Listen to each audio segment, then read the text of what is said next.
ان کو اس دنیا میں بھیجا ہے، اس جگہ پر بھیجا ہے۔ اس کے علاوہ جتنے اور عالمین ہیں اس کا ہمیں اس بات کا اندازہ نہیں کہ وہ لوگ کیسے زندگی وہاں پر گزارے، لیکن یہاں پر کیا ہے کہ جو انسانی حیات ہے یہاں پر اس کو بھوک بھی لگتی ہے، کھانا بھی چاہیے، سونا بھی چاہیے، دیگر کام بھی ہے جو اس کو کرنا لازمی ہے۔ ان تمام کو مد نظر رکھتے ہوئے، ان تمام امور پہ عمل کرتے ہوئے پھر رب کائنات کی عبادت کرنا، دراصل یہ دنیا کا مقصد ہے کہ اس میں انسانی حیات اس وجہ سے موجود ہے۔ بالکل، اور اگر ہم اس کو مختصراً کہیں تو یوں بھی کہہ سکتے ہیں کہ دنیا وہ ہے کہ جو ہم سے بہت نزدیک ہے، اور حالت موت سے پہلے کی جو بات ہے، حالت موت سے پہلے کا جو عالم ہے، بالکل صحیح فرمایا آپ نے کہ وہ دنیا کا ہے۔ دنیا کی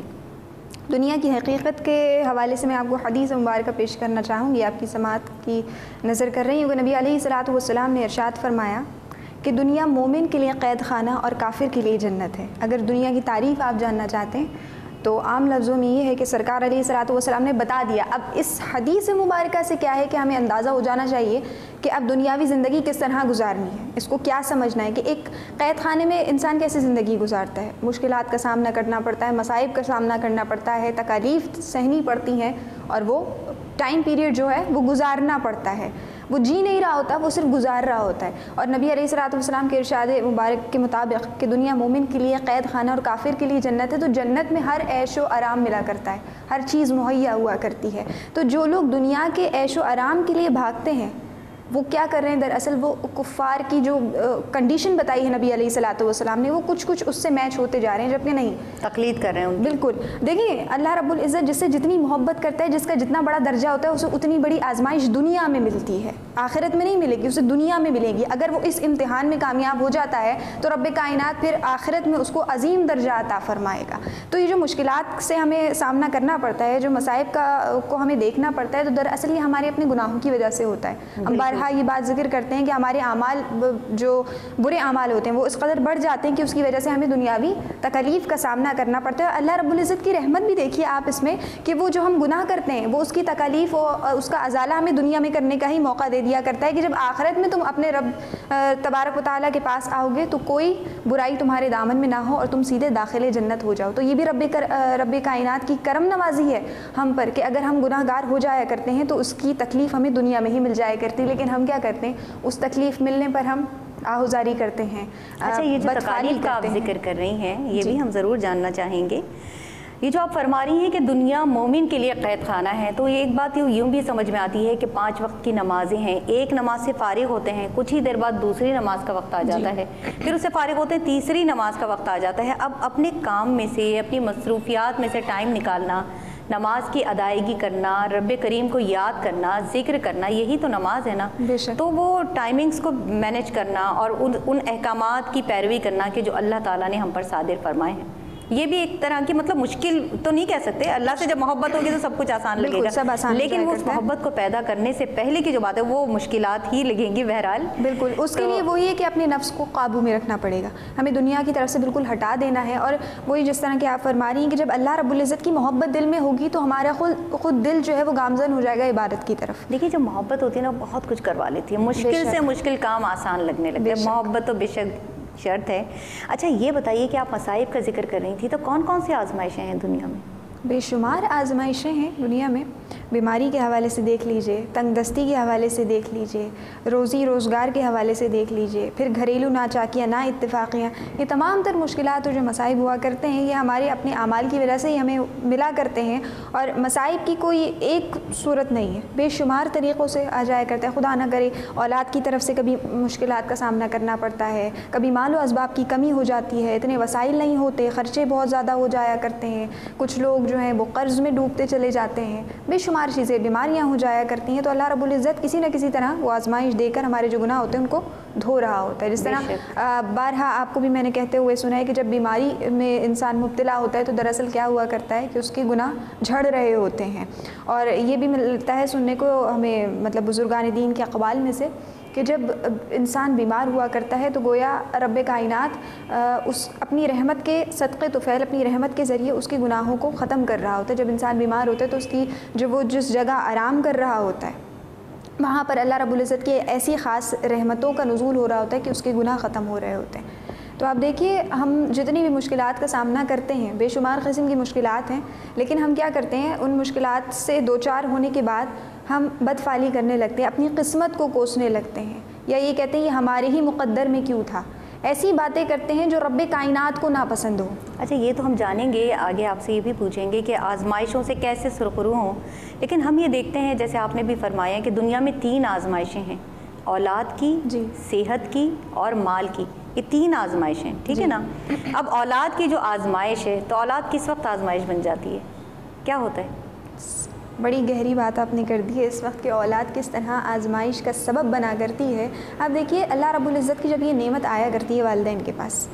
والدین ہر ممکن کوشش کرتے ہیں، ہر آسائش مہیا کرنے کی کوشش کرتے ہیں، اپنی اولاد کی تربیت بہترین کرتے ہیں، بہترین انداز میں، بہترین ماحول میں اسے پالتے ہیں، دین اسلام کی تعلیمات بھی سکھاتے ہیں بحیثیت مسلمان، دنیاوی تعلیمات بھی سکھاتے ہیں، طور طریقہ تربیت سب کچھ سکھاتے ہیں۔ لیکن اب جب اولاد کی باری آتی ہے کچھ کرنے کی، جب والدین بوڑھے ہو جاتے ہیں اور اب اس کی باری آتی ہے کہ خدمت کرے، اور جب اس وقت اولاد بدتمیزی کرے، قرآن مجید کے احکام کے مطابق اف تک نہ کہو، اور آج کل کی اولادیں کیا کر رہی ہیں مجھے بتانے کی ضرورت نہیں ہے۔ اچھا یہ واقعی تھوڑا سا مشکل ہے، کیونکہ ہوتا ہے نا کہ بھئی ماں باپ نصیحت کرتے ہیں، وہ تو یہ چاہتے ہیں کہ سامنے والا میرے بچے کو کچھ نہ کہے، اس سے پہلے اچھے ماں باپ کی پہچان ہے، نشانی ہے کہ وہ اس سے پہلے چاہتے ہیں کہ اپنے بچوں کی اصلاح خود کر لیں۔ تو جب ظاہر ہے نصیحت کریں گے تو جو بھی بار بار نصیحت کرے گا وہ ہمیں اچھا تو نہیں لگے گا نا، لیکن حقیقت یہ ہے کہ جس نے اس بات کو سمجھ لیا، اس نصیحت کو جان لیا، اس پر عمل کیا، اس کے لیے تو دنیا بڑی آسان ہے۔ پر یہ ہم جیسے کہ آپ تربیت کی بات کر رہے ہیں، کہیں کہیں ہم یہ بھی دیکھتے ہیں کہ تربیت بہت اچھی ہے، سب کچھ اچھا ہے، لیکن اولاد پھر بھی بگڑی ہوئی، تو یہاں قسمت کے لیے بھی ہم کہیں گے کہ قسمت اچھی ہونا بھی بہت ضروری ہے۔ اس کے لیے ہمیں اللہ سے بے شک دعا کرتے رہنا چاہیے۔ بے شک جب یہ دعا کی جاتی ہے کہ اللہ رب العزت اولاد دے، لیکن اولاد صالح دے، ہمیشہ یہ دعا کی جاتی ہے اولاد صالح دے، تاکہ والدین تو اپنی پوری محنت کر دیتے ہیں، لیکن اب جب اولاد کی باری آیا کرتی ہے تو وہ کیا عمل کر رہی ہے، اور پھر وہی بات آتی ہے کہ ہر انسان کا عمل اپنے ساتھ ہوا کرتا ہے۔ والدین نے اپنی طریقے سے پوری تیاری کر لی اولاد کو اچھا انسان بنانے کی، اب اولاد کی باری ہے کہ وہ کس طرح کے عمل دکھا رہا ہے، وہ کس طرح کے اعمال کر رہا ہے، اور والدین نے چونکہ نیک اعمال سکھا دیے، دین کی تعلیمات دے دی، اچھی تربیت کر دی، اب اگرچہ اولاد دنیا میں نیک کام کرے گی تو اس کا ثواب اس کے والدین کو مرنے کے بعد بھی ملے گا، دنیا میں تو ملے گا لیکن مرنے کے بعد بھی ملے گا۔ کیا بات ہے۔ اور اگر اولاد نیک اعمال نہیں کر رہی ہے، اس میں کوتاہی والدین کی ہے، صحیح تربیت نہیں کی، تو جب وہ برے اعمال کرے گی تو اس کا گناہ والدین پر بھی جائے گا۔ اچھا عمومی طور پر اگر دیکھا جائے، آپ نے فرمایا کہ مرنے کے بعد نیک اولاد صدقہ جاریہ بن جاتی ہے، کون سے اعمال ہیں؟ جب نیک تربیت کی جاتی ہے، جب اچھی تربیت کی جاتی ہے تو یقیناً اولاد والدین کے اس دنیا سے جانے کے بعد بھی انہیں اچھے الفاظ میں یاد کیا کرتی ہے، نہ صرف یاد کرتی ہے بلکہ اپنے اعمال بھی ایسے کر کے دکھاتی ہے کہ لوگ والدین کے وفات پانے کے بعد بھی کہیں کہ ہاں یہ فلاں کا بیٹا ہے یا فلاں کی بیٹی ہے، کتنی اچھی تربیت کی ہے کہ اس کی ماں کی تربیت، اس کے باپ کی تربیت، والدین کی تربیت اس میں بول رہی ہے۔ بے شک۔ تو یہ اعمال ہوا کرتے ہیں، اس کے لیے بڑی محنت کرنی پڑتی ہے والدین کو کہ کس طرح ایک اچھی کردار سازی کی جائے اولاد کی۔ جب وہ اچھی کردار سازی کر دیا کرتے ہیں تو پھر دنیا میں جہاں پہ بھی ان کی اولاد جایا کرتی ہے وہ اپنے والدین کے نام سے پہچانی جاتی ہے کہ اس کے والدین نے اچھی تربیت کی۔ یا آپ دیکھیے عام لفظوں میں اگر کوئی بھی ہم سے بدتمیزی کرتا ہے یا کوئی بد اخلاقی کرتا ہے تو ہم کیا کہتے ہیں؟ تمہارے بڑوں نے تمہیں تمیز نہیں سکھائی، یا تمہارے بڑوں نے تمہیں اچھی تربیت نہیں کی۔ کیوں؟ کیونکہ یہ تمام کام بڑوں کا ہوا کرتا ہے۔ بالکل۔ اچھا ہم دیکھ رہے ہیں نا ابھی تو حالات ایسے ہیں، میڈیا اتنا فاسٹ ہے کہ بہت کچھ نظروں کے سامنے وہ کچھ ہے جو ہم اپنے دور میں نہیں دیکھا کرتے تھے، لیکن اب واقعی والدین کی ذمہ داری حد سے زیادہ بڑھ گئی ہے۔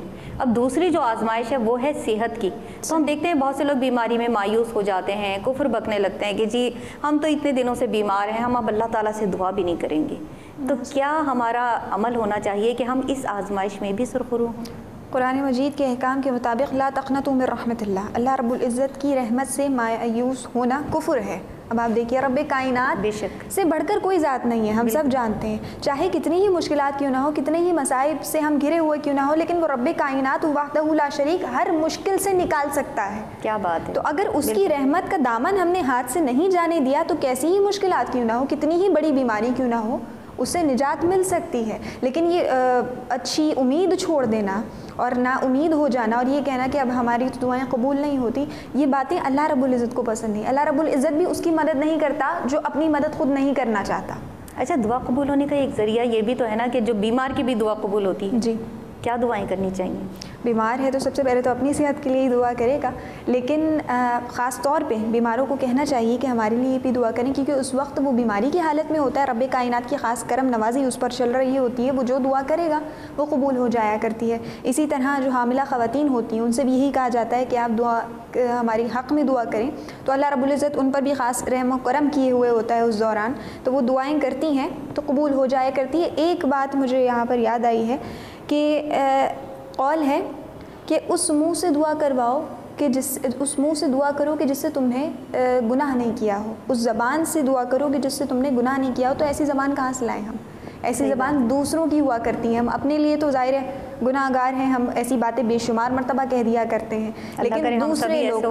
دوسرے لوگ ایسے ہیں جو کہ ہمارے گناہ میں شامل نہیں ہوا کرتے، ہماری ذات اپنی ہے، تو اس لیے دوسروں سے دعا کروائیے کہ دوسروں کی دعا زیادہ جلدی لگا کرتی ہے، اور یہ ہوتا ہے کہ بے لوز جب کوئی دعا دیتا ہے نا تو رب کائنات فوراً قبول و منظور کر لیا کرتا ہے۔ اچھا، مزے کی تو بات یہ ہے کہ ہم کسی کے لیے دعا کرتے ہیں تو اللہ تعالیٰ وہ بھی قبول کرتا ہے دوسروں کے حق میں، اور وہی دعا ہمارے حق میں بھی جاتی ہے۔ کتنی پیاری بات ہے، اور دعا کرنے سے بھی ثواب ملا کرتا ہے۔ اب مثال کے طور پہ آپ نے میرے حق میں دعا کر دی تو دعا تو آپ کی قبول ہو جائے گی، لیکن چونکہ میرے حق میں کیے تو اس کا ثواب بھی آپ کو ملے گا۔ کیا بات ہے۔ اچھا، بیمار کی عیادت کے لیے جانے کا کیا اجر ہے؟ سنت ہے۔ سب سے پہلے تو یہ عرض کرنا چاہوں گی کہ نبی علیہ الصلوۃ والسلام کی سنت ہے، جب بھی کوئی بیمار ہوا کرتا تھا سرکار علیہ الصلوۃ والسلام اس کی عیادت کے لیے جایا کرتے تھے، اور آداب بھی بتا دیے، طریقے بھی بتا دیے کہ جب آپ کسی بیمار کے پاس جائیں اس کی عیادت کریں تو اس سے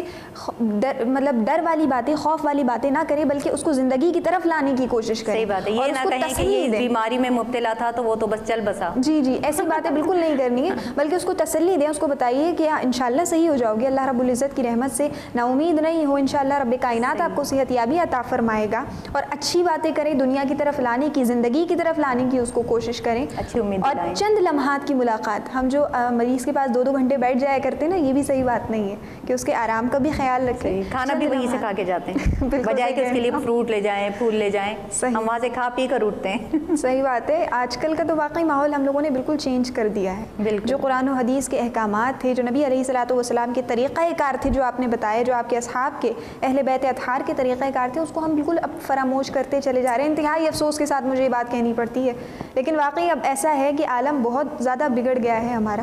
بہت برے حال ہو چکے ہیں، اور یہی وجہ ہے کہ آپ دیکھیے کہ کتنی مشکلات کا سامنا ہمیں کرنا پڑ رہا ہے، کتنے مشکلات ہیں، کتنے مصائب ہیں کہ جن سے ہم دوچار ہیں، اس وجہ سے کہ ہم نے اللہ رب العزت کے احکامات کو چھوڑ دیا ہے۔ بے شک۔ اچھا، جیسے آپ نے بتایا کہ صحت کے حوالے سے جو آزمائش ہوتی ہے اس میں ہم کیسے سرخرو ہوں، تو حضرت ایوب علیہ السلام کی مثال اس وقت میرے ذہن میں آتی ہے، آپ سے بھی شیئر، آپ تو جانتی ہی ہیں، ناظرین سے بھی شیئر کروں گی کہ حضرت ایوب علیہ السلام 17 سال تک بیماری میں مبتلا رہے، آپ پر آزمائش تھی اللہ کی طرف سے، اور اس آزمائش میں وہ اس طرح سے سرخرو ہوئے کہ اب بیماری سے پہلے جو ذکر الہی، جو یاد الہی میں ہر وقت گرفتار رہتے تھے، اللہ کا ذکر آپ کی زبان پہ ہر وقت ہوتا تھا، بیماری کے بعد اس میں کہیں زیادہ جو ہے وہ بڑھ گیا ذکر۔ یہ نہیں کہ کمی آ گئی ہو یا مایوسی یا نا امیدی کا دامن آپ نے تھام لیا ہو، ایسا نہیں ہوا، بلکہ آپ اللہ کے زیادہ قریب ہو گئے، یہاں تک کہ آپ کی وہ جو تمام نعمتیں اللہ تعالیٰ نے دنیا کی نعمتیں آپ کو عطا فرمائی تھیں، تمام نعمتیں آپ سے چھن گئیں، بچے چھن گئے، اولاد چھن گئی، مال مویشی، جو کثرت سے نعمتیں اللہ تعالیٰ نے آپ کو عطا فرمائی تھیں وہ تمام اللہ تعالیٰ نے واپس لے لی، لیکن پھر بھی آپ اللہ کا شکر ادا کرتے تھے، اللہ کے ذکر میں مشغول رہتے تھے۔ یہاں آپ کا کردار یقیناً ہمارے لیے کہنا چاہیے کہ بہت بڑی مثال ہے، اور 17 سال تک آپ اس بیماری میں مبتلا رہے، جب آپ کو وہ تمام نعمتیں واپس ملی ہیں اور آپ کی آزمائش ختم ہوئی، جب آپ کے اوپر بیماری تھی تو آپ کو بستی والوں نے بستی سے باہر چھوڑ دیا تھا، کیونکہ آپ کے جسم میں ایسے زخم ہو گئے تھے کہ اس میں کیڑے ہو گئے تھے، تو اس تعفن سے، اس بدبو کی وجہ سے لوگوں نے بستی سے نکال دیا تھا آپ کو اور بستی سے باہر چھوڑ دیا تھا۔ جب آپ کی تمام آزمائش ختم ہوئی اور آپ بستی میں دوبارہ واپس تشریف لائے تو لوگوں نے پوچھا کہ کون سی بات ایسی تھی جو آپ کو اس وقت اچھی لگتی تھی؟ فرمایا ایک بات تھی۔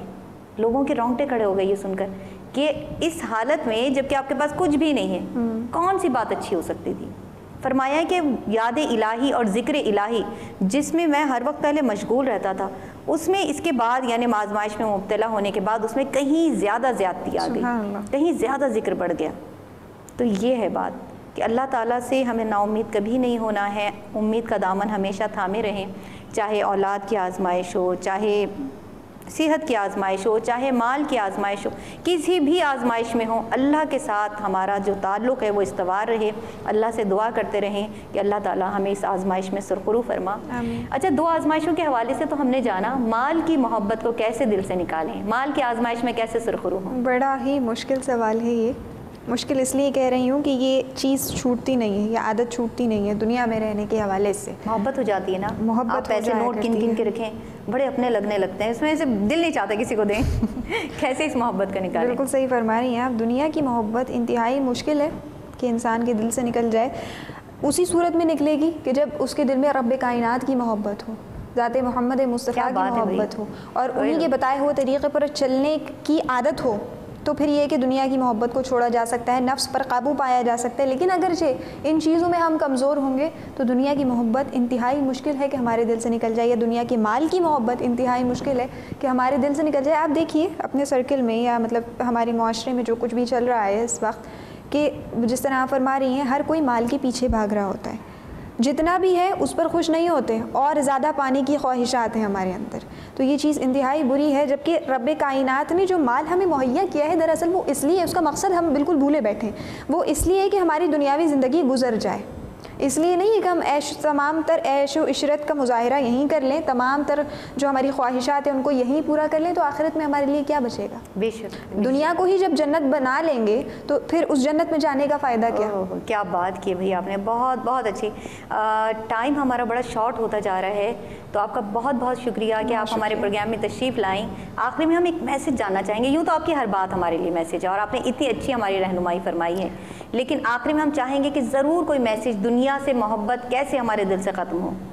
جی، جب بھی میں آپ کے ساتھ مجھے حاضری کا شرف ملتا ہے تو ہمیشہ یہ ہوا کرتا ہے کہ آپ ایک پروگرام میں اپنے میسج ضرور مانگا کرتی ہیں۔ اس کا مقصد دراصل یہ ہوا کرتا ہے کہ جو بھی آپ کی کاوش ہے، اس کا لب لباب کیا نکلا ہے، اس سے فائدہ کیا مل رہا ہے۔ تو اسی حوالے سے کہنا چاہوں گی کہ دنیا کے موضوع پر بات ہو رہی تھی، دنیا کی محبت پر، دنیا کے مال کے حوالے سے، تو ایک دعا ہے آیت قرآنی کے تحت،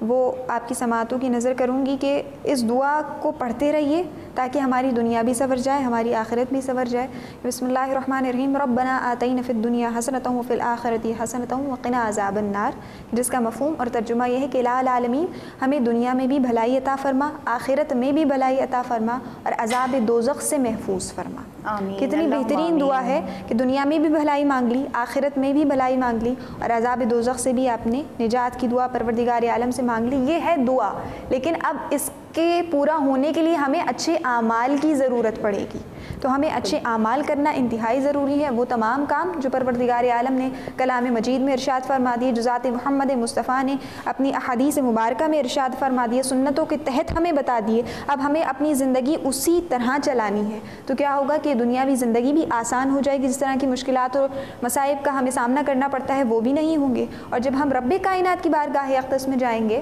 رب کائنات کے روبرو ہوں گے، تو اس وقت پھر ہمیں شرمندگی نہیں ہوگی، بلکہ رب کائنات بڑا ہی خوش ہوگا ہم سے اور ہمیں داخل جنت کر دے گا۔ تو دعا یہی ہے کہ اللہ رب العزت ہم سب کو توفیق خیر عطا فرمائے، عمل خیر عطا فرمائے۔ جتنی زندگیاں ہم گزار چکے ہیں وہ تو گزر گئیں، لیکن اب جو مزید ہماری آگے چند لمحات کی کہہ لیں یا کچھ عرصے کی زندگی ہے، رب کائنات اس میں ہمیں کامیابی و کامرانی عطا فرمائے، نیک اعمال کرنے کی اور نیک اعمال کرنے کی دعوت دینے کی توفیق عطا فرمائے۔ بہت شکریہ، بہت خوبصورتی سے آپ نے ہمیں وہ دعا یاد دلا دی کہ جو ہمیں بہت اچھی طرح ہم سب کو یاد ہے کہ ربنا آتنا فی الدنیا حسنۃ وفی الآخرۃ حسنۃ وقنا عذاب النار، یعنی اس دعا کو ہم اپنا ورد زباں کر لیں تو دنیا اور آخرت یقیناً آسان ہو جائے گی۔ بہت شکریہ، آپ پروگرام میں تشریف لائیں، آگے بھی آپ سے رہنمائی لیتے رہیں گے، پھر انشاءاللہ ملاقات ہوگی ہم سے بھی اور ہمارے ناظرین سے بھی۔ بہت شکریہ۔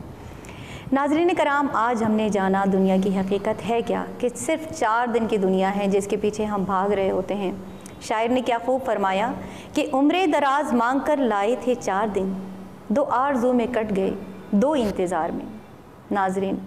ہم دیکھتے ہیں کہ دنیا کی محبت میں اولاد کی محبت آ جاتی ہے، مال کی محبت آ جاتی ہے، صحت کی محبت آ جاتی ہے، اور ہم جب تاریخ عالم پر نگاہ ڈالتے ہیں تو ہم یہ دیکھتے ہیں کہ انبیاء کرام پر، بڑے بڑے انبیاء پر آزمائشیں پڑیں، اور وہ کیسے اس آزمائشوں میں سرخرو ہوئے۔ ان تمام انبیاء کے صدقے میں آج ہم بھی دعا کریں گے کہ اللہ تعالی ہمارے دل سے دنیا کی محبت نکال دیں، اپنی محبت ڈالے، اپنے حبیب کی محبت ڈالے، اور اس راستے پر چلیں کہ جس پر اللہ اور اس کا حبیب ہم سے چاہتا ہے۔ آخری میں اسی حوالے سے کلام پیش کروں گی، سماعت فرمائیے۔